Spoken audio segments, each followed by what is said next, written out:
faire pour s'adapter, pour continuer la mission du Seigneur. Hey, ça fait plaisir d'être avec vous.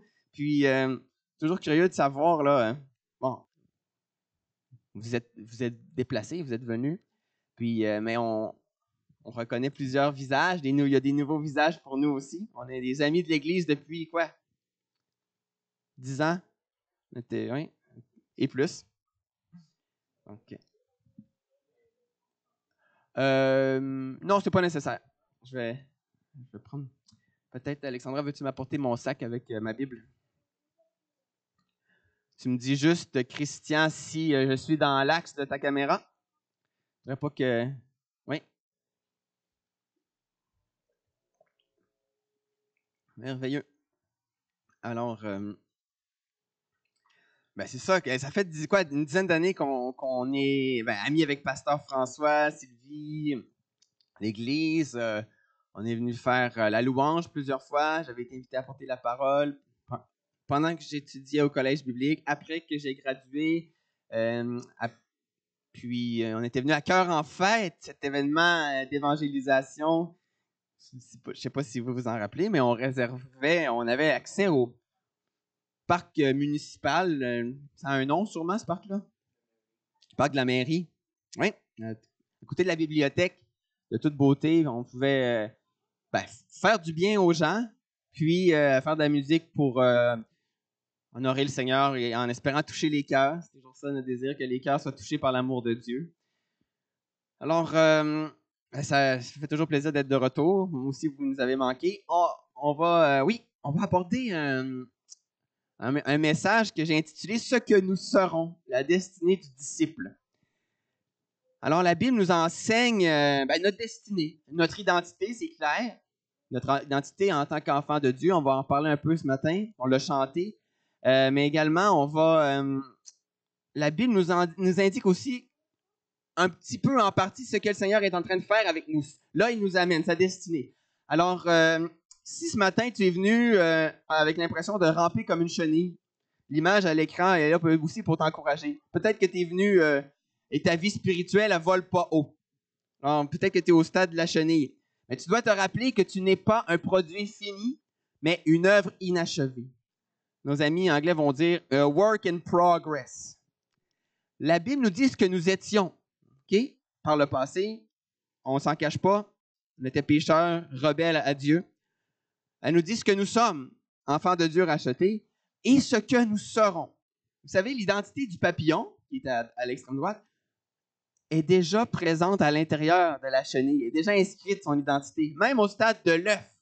À gauche, on voit là, on dirait une petite loupe qui montre l'œuf qui est collé à la feuille verte. Même à l'intérieur de l'œuf, l'identité du papillon est inscrite. Fait que l'apparence peut être trompeuse. Il ne faut pas se fier aux apparences dans la nature puis dans le royaume de Dieu. Je n'ai pas le verset à l'écran, mais dans 1 Jean, chapitre 3, verset 2, je vais vous le lire. Écoutez bien. Ça dit « Bien-aimés », ça s'adresse à nous, « nous sommes maintenant enfants de Dieu, et ce que nous serons n'a pas encore été manifesté. » Oh, c'est mystérieux. Ce que nous serons n'a pas encore été manifesté, mais nous savons, au moins on sait, que lorsque cela sera manifesté, nous serons semblables à lui, notre Sauveur Jésus-Christ, parce que nous le verrons tel qu'il est. Alors, c'est dans ce mystère-là que je veux qu'on entre ce matin, qu'on réfléchisse. Juste pour revenir à l'image de l'œuf qui donne naissance à une chenille et qui... est-ce que vous vous rappelez le nom de cette petite boule verte qui est suspendue à une branche? Un cocon. Ben nous, moi aussi, je pensais que ça s'appelait un cocon, mais c'est pas tous les papillons qui font des cocons. C'est surtout les papillons de nuit, apparemment. J'ai fait des recherches. Oui, une chrysalide. Et vous savez quoi? Une chrysalide, ça vient du mot chrysos, qui veut dire or, de l'or. Parce que ça a une couleur dorée. Souvent, la chrysalide, un peu la capsule que la chenille forme sur elle-même.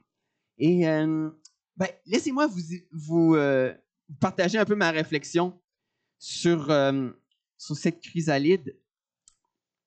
Peut-être l'image que ça peut représenter pour nous. La chenille, tout d'abord. Est-ce que vous savez d'où ça vient le mot chenille? Moi, je ne savais pas.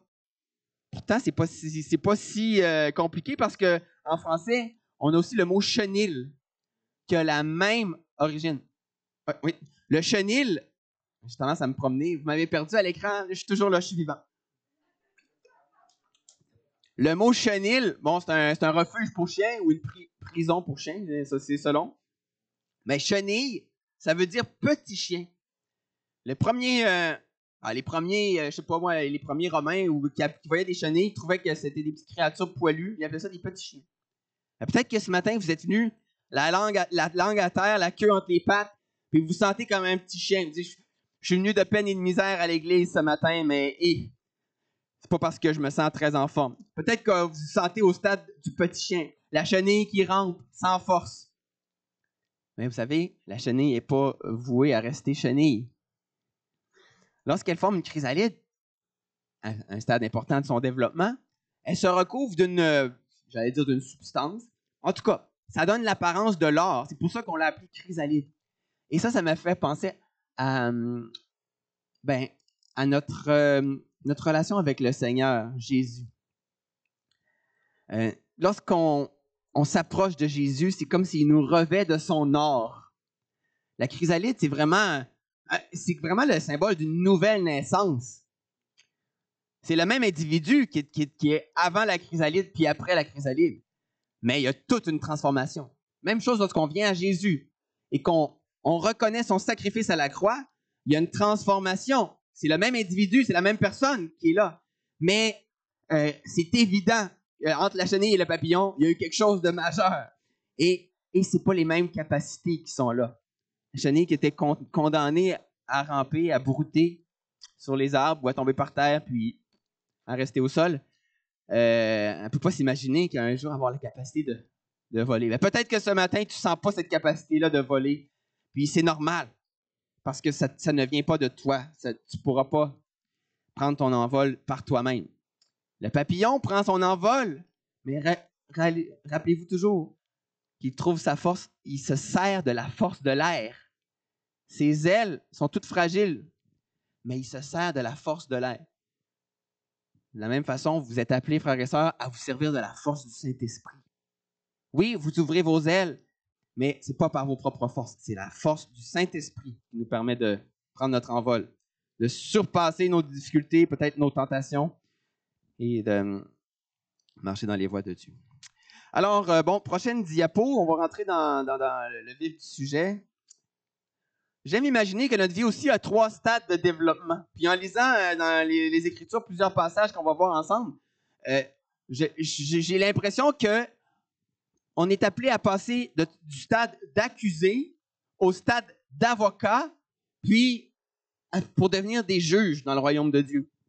Alors, c'est assez particulier que la même personne va avoir passé par le stade d'accusé, va être devenu un avocat, un défenseur des hommes, des femmes, un défenseur d'une cause, puis va finalement obtenir une position de juge. Donc, effectivement, je vais essayer de vous convaincre que c'est réellement notre destinée en tant que chrétien. Si je commence au premier stade, celui de l'accusé, on peut lire tout de suite dans Romains chapitre 7, exactement, chapitre 7, verset 21. Moi, je vais vous lire dans la Nouvelle Français courant. C'est une traduction quand même facile à lire, à comprendre. L'apôtre Paul va écrire ceci dans Romains 7, 21 à 25. « Je découvre donc ce principe. Moi qui veux faire le bien, je suis seulement capable de faire le mal. Au fond de moi-même, je prends plaisir à la loi de Dieu. Mais je trouve dans mon être une autre loi qui combat contre celle qu'approuve mon intelligence. Elle me rend prisonnier de la loi du péché qui est en moi. » Je vais arrêter ici. On va pouvoir poursuivre la lecture. Avant de connaître Jésus, on avait toute une conception du bien et du mal. Là, l'apôtre Paul qui écrit, lui, il venait de la religion juive qui avait reçu les 10 commandements. Demandez à un Québécois ici, c'est quoi les 10 commandements? Il va vous dire c'est un film qui passe à Pâques. Et puis, il essaie de lui les énumérer. C'est ça. On a une notion quand même du bien et du mal qui est là un peu dans notre société, mais c'est flou aujourd'hui. Mais quand même, dans la conscience de chacun, il y a quand même cette capacité-là de dire il y a des choses qui sont bien, il y a des choses qui sont mal.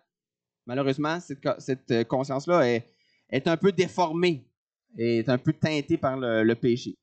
Mais c'est une faculté morale que tous les hommes, la Bible est claire qu'on a cette faculté-là. C'est ça qui nous distingue en tant qu'être humain, peut-être du monde animal. Puis c'est la première explication derrière notre expérience d'accusé. Je disais qu'on passe tout par le stade d'accusé, mais si on revient, on a lu cette partie-là jusqu'au verset 23, poursuivons au verset 24. Il dit « Malheureux que je suis, qui me délivrera de ce corps qui m'entraîne à la mort? »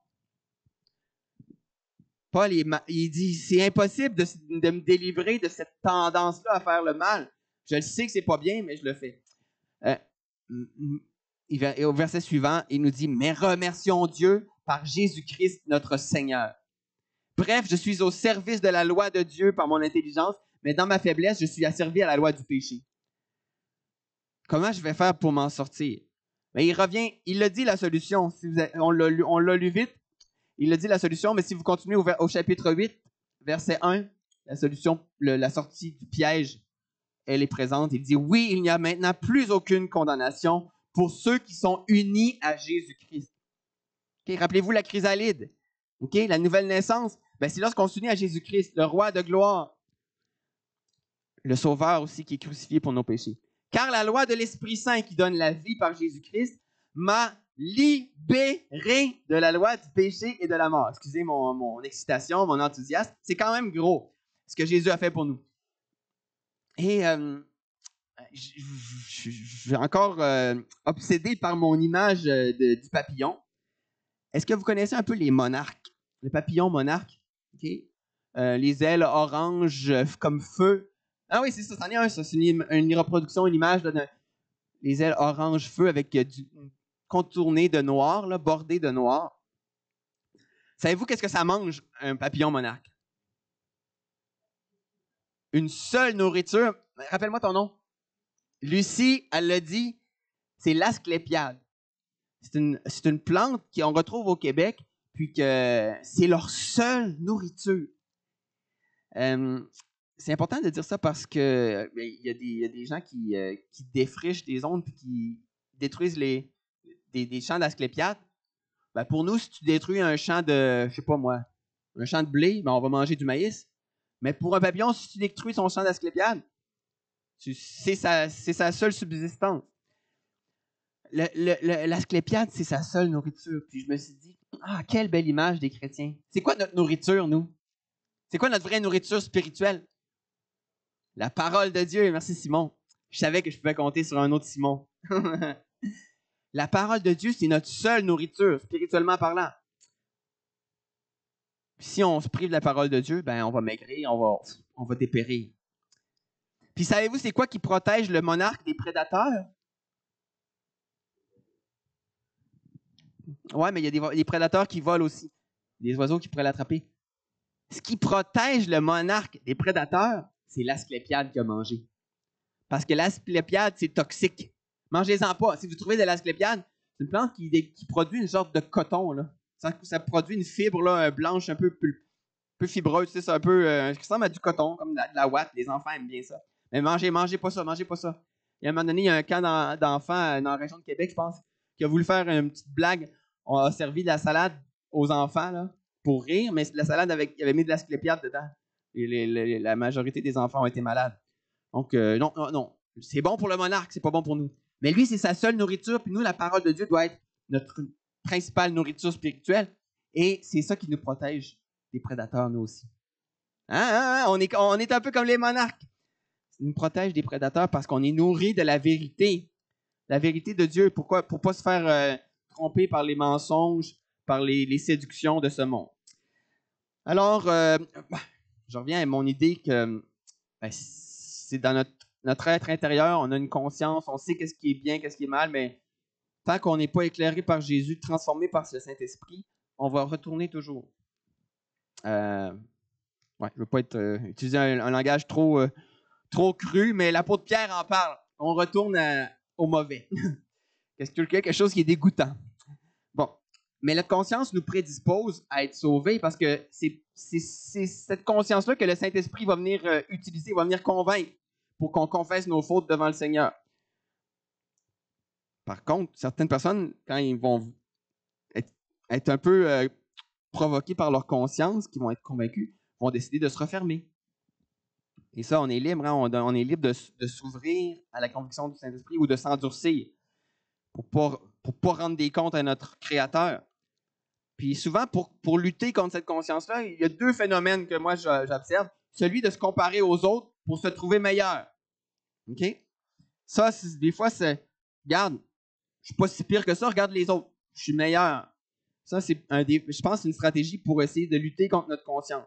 On sait qu'on n'est pas parfait, mais je suis quand même pas aussi pire que mon voisin, lui, il tond son gazon juste une fois par mois. Là. Moi, au moins, je suis à la coche, je le fais plus régulièrement.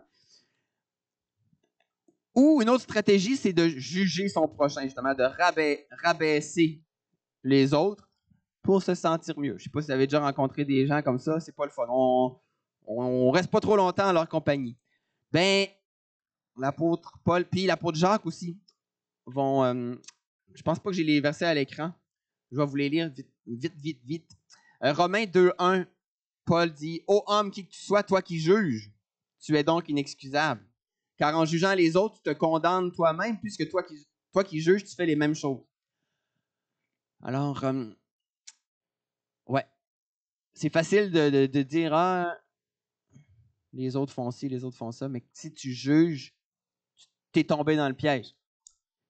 Il y a un seul juge, c'est Jésus-Christ. Par contre, il nous appelle à lui ressembler. On est en processus de transformation. Mais pour l'instant, ça ne sert à rien de juger les autres parce qu'on est sur le même chemin. Si nous, on est un peu plus avancé sur le chemin, c'est juste parce que Jésus nous a pris par la main. Parce que sans ça, on était aveugles et on s'en allait dans le clos. Jacques, chapitre 2, verset 10, dit « Quiconque observe toute la loi. » Ça, c'est quelqu'un qui observe toute la loi. C'est quelqu'un de bien.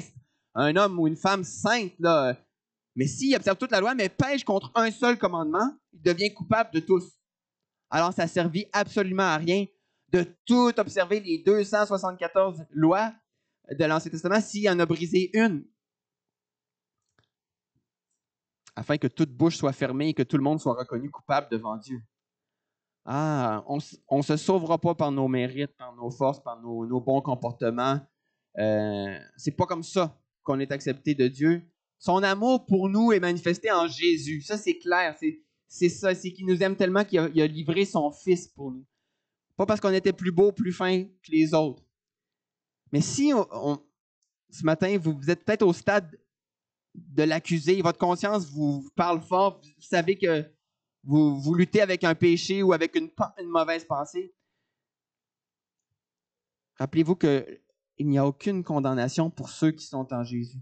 Et dans 1 Jean, chapitre 3, verset 20, cette belle parole qui dit « Si notre cœur nous condamne, okay? » Vous voyez en filigrane le monsieur qui se fait pointer du doigt. Peut-être que son cœur le condamne. Dieu est plus grand que notre cœur et il connaît toutes choses. Amen. Dieu est plus grand que notre cœur. Laissez-vous pas condamner par votre conscience, mais venez sauter dans les bras de Jésus. Je vais essayer d'aller vite. Je veux parler aussi d'une autre forme d'accusation qu'on peut vivre. L'accusation de notre conscience, qui peut être bonne si on ne se laisse pas abattre, mais qu'on vient au Sauveur. Il y a l'accusation aussi qu'on peut vivre en tant que chrétien qui marche droit. Vous savez que Satan est appelé l'accusateur de nos frères, celui qui les accusait devant notre Dieu jour et nuit, dans Apocalypse 12, verset 10. C'est une accusation de forme spirituelle. Le combat spirituel, mes amis, c'est une réalité. Et parmi les nombreuses flèches enflammées que le malin se plaît à diriger contre nous, se trouvent les paroles blessantes. Ça, c'est une flèche que le diable utilise pour déstabiliser les croyants. Les paroles blessantes. Puis, puisque l'amour de Jésus nous rend capables d'endurer la souffrance, d'endurer les insultes, on va endurer les insultes de nos collègues de travail parce qu'on est chrétien, ils vont nous taquiner, ils vont peut-être se moquer un peu, puis on est capable de leur pardonner.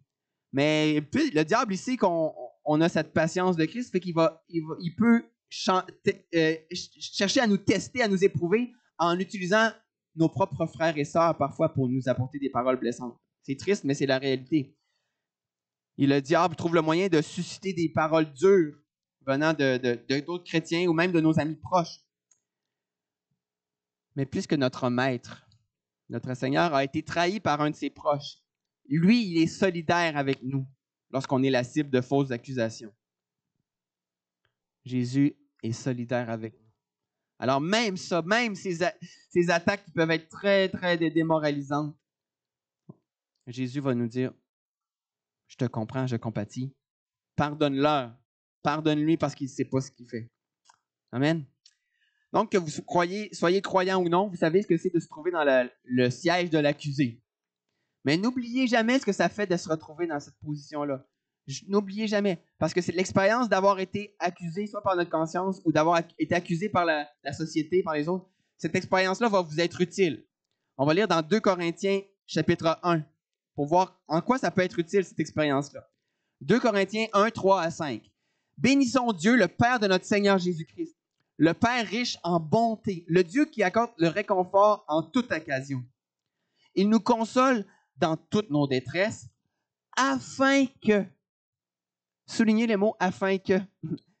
Pourquoi il nous console dans toutes nos détresses? Afin que nous puissions réconforter ceux qui passent par toutes sortes de détresses, en leur apportant la consolation que nous avons nous-mêmes reçue de lui. En effet, de même que nos souffrances en union avec le Christ sont très grandes, de même nous recevons aussi du Christ un très grand réconfort. Ce matin, je veux que tu ressentes ce réconfort-là que Jésus nous apporte. Que tu ressentes le réconfort dans tes épreuves, aussi peut-être dans ton sentiment d'être indigne devant Dieu. Parce que le Seigneur va pouvoir se servir de toi. Il te réconforte aujourd'hui pour que tu sois à ton tour un réconforteur, une réconforteuse. Je pense que je suis en train d'inventer un mot. Dans le grec, c'est le mot paraclète, paraklésis. Un paraclet, c'est le consolateur, le mot qui est utilisé pour désigner le Saint-Esprit, le consolateur qui vient à nos côtés. Le mot qui est utilisé quand la Bible dit « Jésus est notre avocat auprès du Père », le paraclet, ben, il nous est destiné à nous aussi. Nous aussi, on est appelés auprès de ceux qui souffrent. Dans nos faiblesses, nous, on a un avocat auprès du Père. Jésus, 1 Jean 2, 1. Si Jésus peut nous comprendre parfaitement, c'est certainement parce qu'il est passé par les mêmes tentations humaines que nous. On peut compter sur lui pour nous venir en aide. Il est le puissant sauveur, comme le répète une chanson. Mais une fois que j'ai vécu son secours, que j'ai passé par là, je garde un souvenir de mon épreuve. Et c'est ce qui me rend apte à compatir avec les autres et même à les accompagner jusqu'au bout de leur tunnel. Je me rappelle être passé par ce tunnel-là. Je ne voudrais pas y retourner, mais je suis capable de voir quelqu'un qui est là et dire « Je sais ce que tu vis, mon frère, ma soeur, puis je ne suis pas là pour te donner des leçons.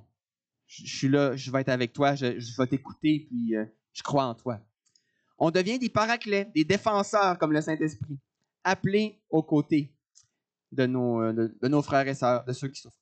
Comme le Saint-Esprit en nous, comme Jésus, notre paraclet auprès du Père. Dieu se sert de nous. Pourquoi? Ben, pour exhorter, pour supplier. Hein? Il y a peut-être des gens ici qui vous êtes des intercesseurs, vous priez pour les autres, puis vous les avez à cœur au quotidien. Pour plaider en faveur de ceux qui sont dans le besoin. Plaider. Comment? Ben, prier. Écouter. Ça aussi, c'est un don de Dieu de savoir écouter l'autre sans donner de leçons.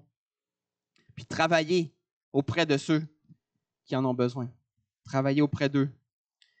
Il y en a qui ont le don du service, sont actifs, le font fidèlement. C'est pour ça que j'ai intitulé le message « La destinée du disciple ». La destinée, c'est un cheminement. Dieu nous amène à quelque part et nous fait progresser. Du stade d'accusé au stade d'avocat qui défend la cause.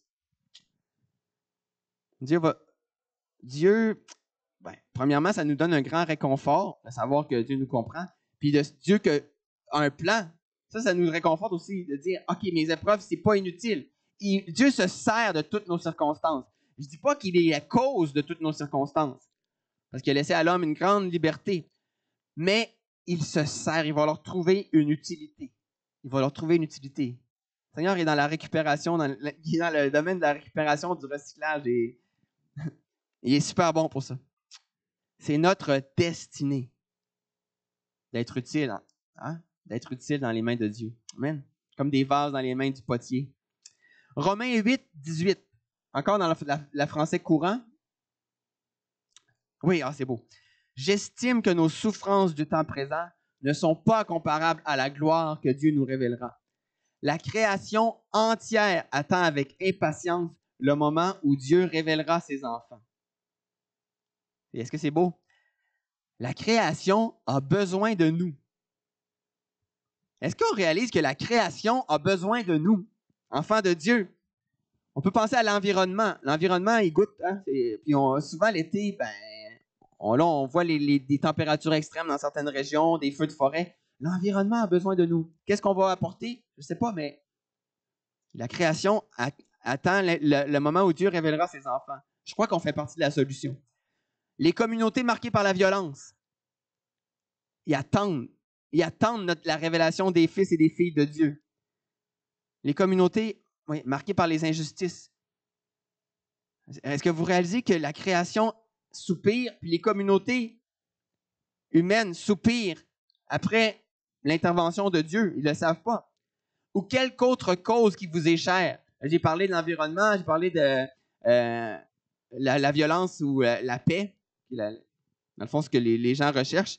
Mais vous avez une cause qui est chère à votre cœur, pour laquelle vous vous battez ou que vous défendez. Bien, la création, l'univers entier soupire, attend votre intervention. Encore une fois, je rappelle un peu l'idée de l'accusé qui devient avocat pour défendre une cause, défendre la justice, défendre le droit de la veuve et de l'orphelin. Puis, le dernier stade, celui du juge. J'ai entendu le témoignage d'une autochtone qui avait étudié en droit afin de défendre les intérêts des membres de sa nation. Malheureusement, on sait qu'il y a trop d'Autochtones qui sont surreprésentés dans le système judiciaire canadien. C'est comme si les dés sont pipés ou sont désavantagés. Puis, cette dame-là, qui est avocate, ça démontrait qu'elle était vraiment compatissante envers eux. Elle comprenait par où ils étaient passés. Elle était convaincue qu'en tant qu'Autochtone, elle était en mesure de mieux comprendre leur contexte afin d'obtenir des décisions plus justes des juges. Malheureusement, je n'ai pas retenu son nom à cette dame-là. Je l'ai essayé de le retrouver parce que c'était un témoignage à la radio en anglais. Mais on voyait que c'était une femme de conviction. Elle disait, moi, en tant qu'avocate, je peux défendre mes clients, puis je peux obtenir des décisions plus justes des juges devant lesquels ils vont devoir comparaître. Ceux qui ont reçu le don de miséricorde ou d'encourager les plus faibles, vous pouvez vous identifier à elle. Donc, une disposition de cœur qui devient souvent une mission de vie. Là où son histoire devient intéressante pour nous, dans le cadre de ce message-là, c'est qu'elle a été confrontée à une décision importante dans son parcours professionnel. Elle savait qu'elle était une bonne avocate et qu'elle pouvait continuer à porter des causes devant les tribunaux. Cependant, on lui a offert la possibilité de devenir juge dans sa province. À l'époque, il n'y avait pas beaucoup de membres des Premières Nations dans les positions de juge. Il y en a encore trop peu aujourd'hui. Mais elle avait la possibilité d'accéder à ce poste prestigieux. Mais pour ça, il fallait qu'elle renonce à son rôle d'avocate. Il fallait qu'elle renonce à se battre aux côtés des siens. Pire encore, elle savait que si elle espérait être une bonne juge, elle allait parfois devoir prononcer des sentences contre des Autochtones. Ceux-là même pour lesquels elle a consacré sa vie. C'est tout un cheminement, toute une réflexion. Puis finalement, elle a décidé de devenir juge. Puis elle est un modèle pour les gens de sa nation, puis pour tous les Canadiens. Mais son rôle a changé. Son rôle a changé de façon très importante. Et aussi, notre rôle va changer en tant que chrétien. Notre rôle va changer. On va lire ensemble dans 1 Corinthiens chapitre 6, verset 2.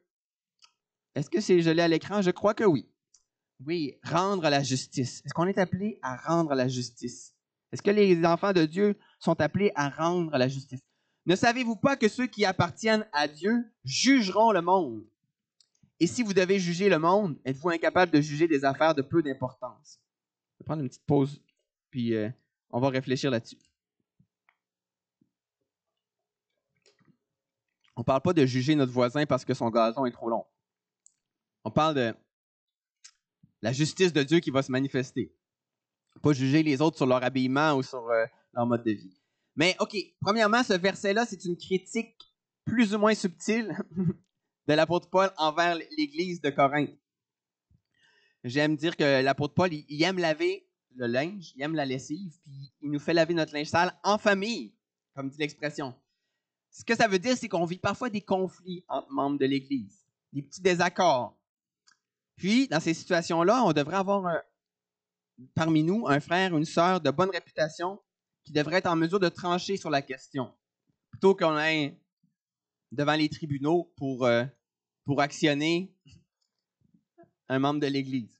Donc, c'est un peu la critique que Paul fait aux gens de Corinthe. Il dit, vous ne savez pas vous entendre, ou il n'y a pas quelqu'un parmi vous qui peut servir un peu d'arbitre ou de médiateur pour apaiser les tensions. Vous êtes des disciples de Jésus qui était le maître, le prince de la paix, le maître pour résoudre les différends. Il arrivait à s'allier certains de ses adversaires, à toucher leur cœur bien souvent, quand leur cœur n'était pas trop dur. Dans un sens, les chrétiens, si on est à l'image de Jésus, on devrait avoir développé une expertise en résolution de conflits. Selon moi, les meilleurs livres portant sur la médiation, la négociation, la diplomatie devraient avoir été écrits par des chrétiens. Parce que c'est notre identité, la paix. On est des enfants de paix. Malheureusement, il y a des fois où nos petites chicanes nous font plutôt ressembler aux concurrents d'une émission de télé-réalité. Ça, je lis, là, c'était écrit tel quel dans mon texte. Bon. Mais en plus de cette critique constructive, ce verset nous rappelle notre destinée. Paul, il n'a rien inventé parce que le Seigneur Jésus lui-même avait indiqué à ses disciples qu'il y aurait un rôle spécial à jouer dans le monde à venir. Jésus a dit dans Luc 22, pardon. Oui, Luc 22, verset 27. Car quel est le plus grand? Celui qui est à table ou celui qui sert? N'est-ce pas celui qui est à table? Et moi, cependant, je suis au milieu de vous comme celui qui sert. Notre maître, c'est un modèle de service. Amen. Donc, vous êtes ceux qui avez persévéré avec moi dans mes épreuves. C'est pourquoi je dispose du royaume en votre faveur, comme mon Père en a disposé en ma faveur, afin que vous mangiez et buviez à ma table dans mon royaume, et que vous soyez assis sur des trônes pour juger les 12 tribus d'Israël. Là, il parle à ses 12 disciples. Et tout à l'heure, Paul nous parlait aux chrétiens qu'on allait juger les nations.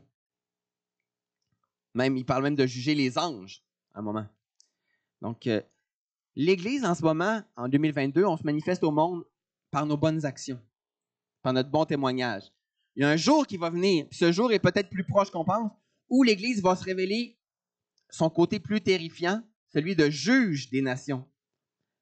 Alors, 2 questions. Premièrement, est-ce qu'en ce moment, est-ce qu'on est occupé aux bonnes actions, comme ça devrait l'être jusqu'au retour du Seigneur?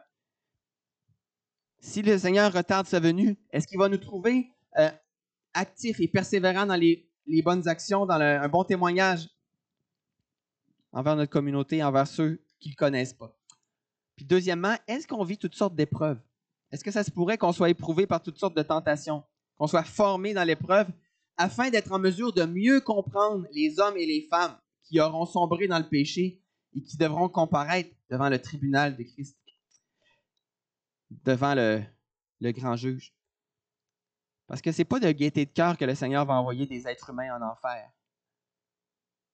Dieu est rempli d'amour et il fait durer sa patience. Il retarde son retour pour que le plus grand nombre d'hommes et de femmes se repentent et soient sauvés. Pour nous, ça nous paraît long parfois, mais le Seigneur, lui, il aspire à toucher même le cœur le plus dur. Et nous, si on est appelé à rendre la justice comme lui, on doit aussi avoir un cœur de compassion comme lui. Les épreuves, j'aimerais qu'on puisse s'en passer. Honnêtement, je déteste souffrir. Je n'ai pas une grosse endurance. Mais je sais que Dieu s'en sert et que ça peut nous rendre plus compatissants et de meilleurs juges. Vous savez qu'il n'y a pas d'école de juges. Je termine avec ça, il me reste peut-être 5 minutes. Il n'y a pas d'école de juges au Canada. Les juges sont choisis parmi les avocats qui sont membres du barreau depuis au moins 10 ans. Puis c'est le gouvernement qui décide. Mais il y a 2 qualités que je vois pour être un juge. Ils doivent posséder de grandes aptitudes juridiques, donc des connaissances et avoir un parcours professionnel et personnel sans tâche. Ça, c'est les juges séculiers, les juges du monde. Mais je fais un parallèle entre le choix des juges séculiers dans notre société puis le choix que Dieu a fait de nous sauver, de nous former. Il nous forme encore aujourd'hui et de nous destiner à son royaume.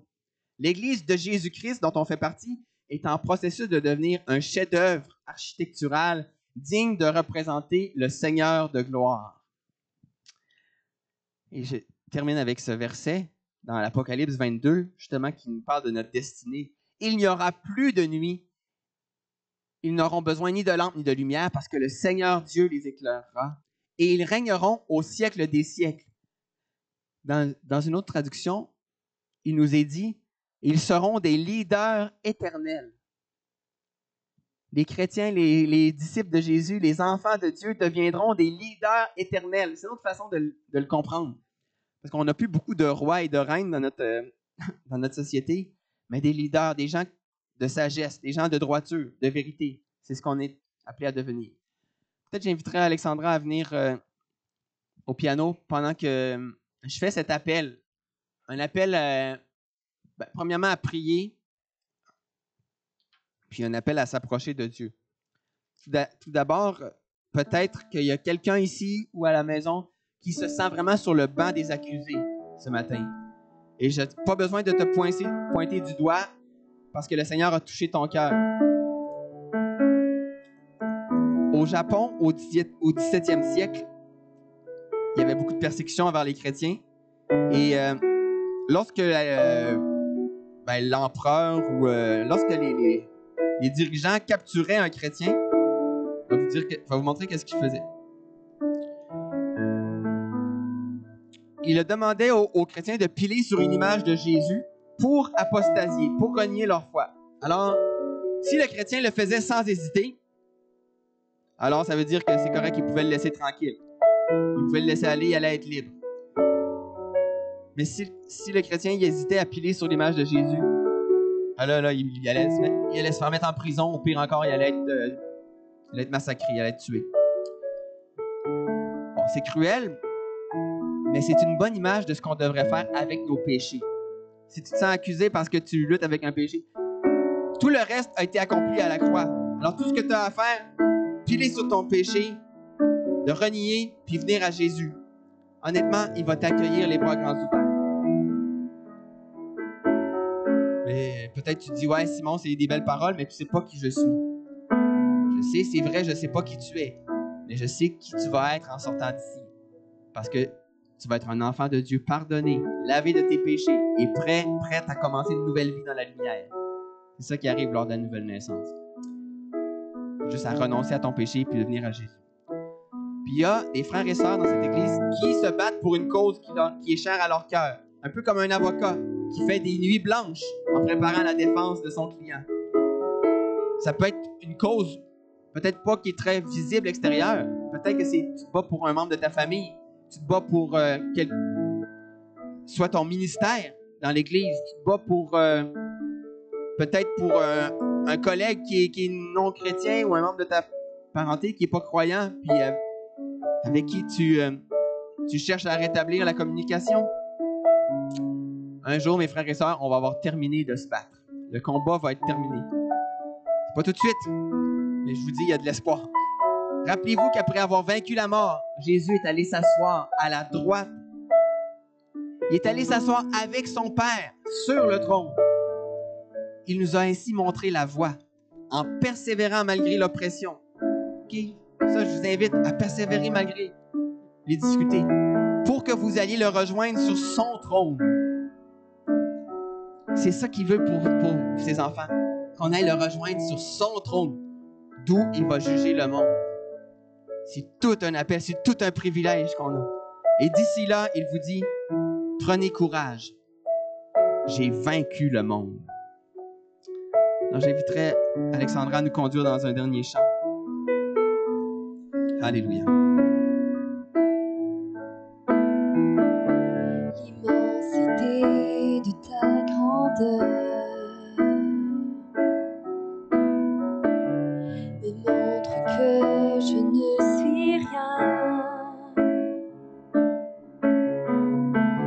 Mais quand tu façonnais la terre, j'étais déjà près de ton cœur. Tu m'aimais avant que je sois. Et pour moi tu as tout donné. Toi seul pouvais me libérer. Et c'est pourquoi je veux t'adorer. Toi seul est digne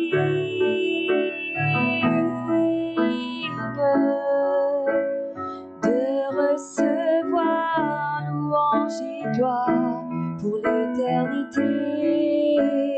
Toi seul est digne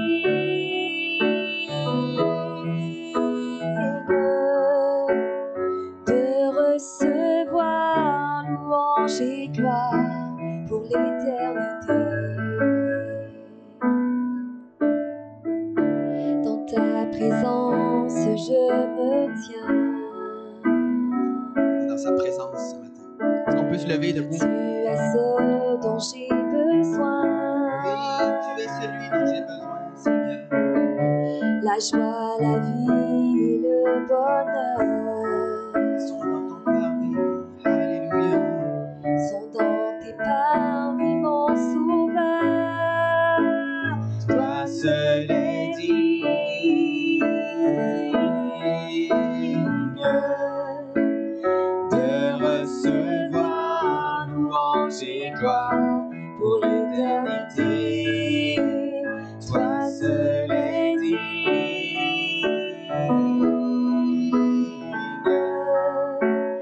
de recevoir louange et gloire Pour l'éternité. Pendant qu'Alexandra va continuer de jouer, j'aimerais prier avec toi si tu ressens le besoin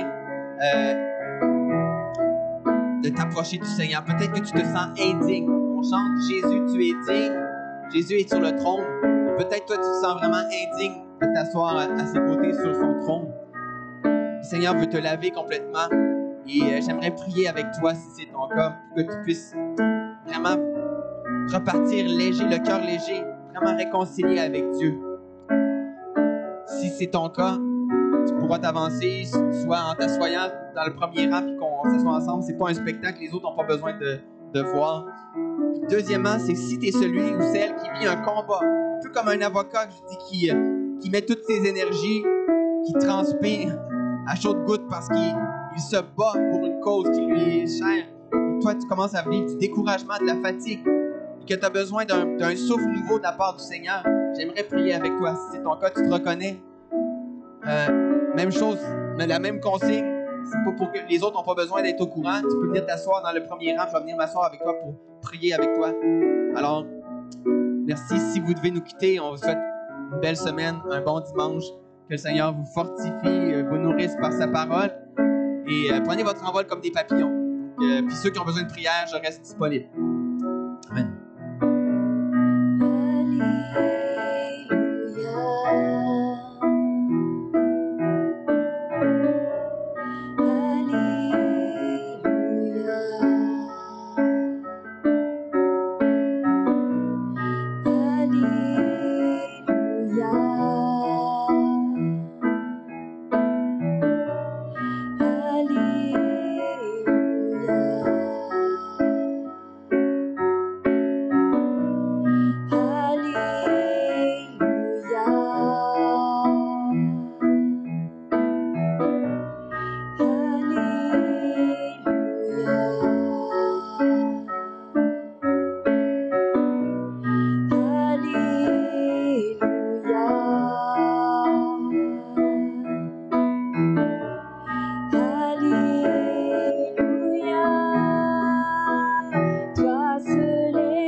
ta présence, je me tiens.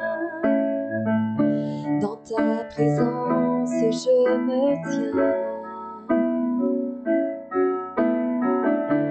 Qu'il ce dont j'ai besoin. La joie, la vie et le bonheur sont dans tes parvis, mon sauveur. Toi seul est digne de recevoir louange et gloire pour l'éternité. Toi seul est digne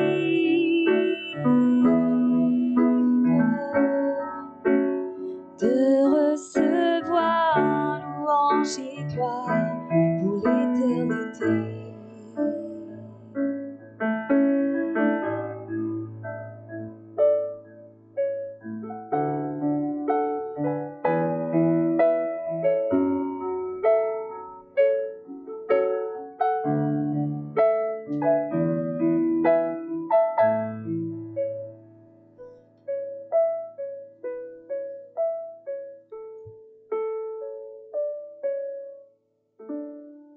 Je veux remercier Alexandra pour son beau ministère. Alors, si vous avez quelques minutes, ça nous ferait plaisir de discuter un peu avec vous, d'échanger, de prendre de vos nouvelles, de faire votre connaissance. Puis, à la prochaine. Au plaisir de vous voir.